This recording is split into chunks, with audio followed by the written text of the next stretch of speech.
i7 ગુજરાતનો અવાજ। નમસ્કાર દર્શક મિત્રો, i7 ન્યૂઝ ગુજરાતીની સાથે હું છું આપની સાથે પાયલ બામભણિયા। તો જોઈએ આજના મહત્વના સમાચાર।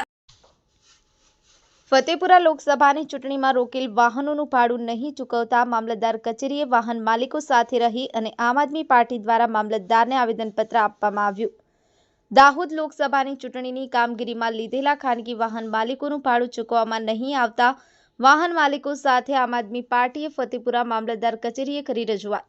દાહોદ લોકસભાની ચૂંટણીની કામગીરીમાં ફતેપુરા મામલતદાર કચેરી દ્વારા ખાનગી વાહનોને રોકવામાં આવ્યા હતા, પરંતુ આ ખાનગી વાહન માલિકોને આજ દિન સુધી ભાડું ચૂકવવામાં આવતું નથી। આ વાહન માલિકોને 10 માસ જેટલો સમયગાળો વીતી જવા છતાં આજ દિન સુધી વાહન માલિકોને ભાડું ચૂકવવામાં આવેલ નથી, જેથી આજરોજ તારીખ 25/2/2025ના રોજ ફતેપુરા તાલુકાના વાહન માલિકોને સાથે રાખી ફતેપુરા આમ આદમી પાર્ટીએ ફતેપુરા તાલુકાની મામલતદાર કચેરીએ કરી રજૂઆતમાં જણાવ્યા અનુસાર ફતેપુરા તાલુકાના આ વાહન માલિકોને દિન 14-15માં વાહનનું ભાડું ચૂકવવામાં નહીં આવે તો વાહન માલિકો સાથે ફતેપુરા મામલતદાર કચેરી ખાતે ધરણા પર ઉતરવાની ચીમકી ઉચ્ચારવામાં આવી। આવા ગરીબ વાહનોના માલિકોને ક્યારે ન્યાય મળશે એ હવે જોવાનું રહ્યું। Alkesh Pargi, i7 news Gujarati, Fatepura.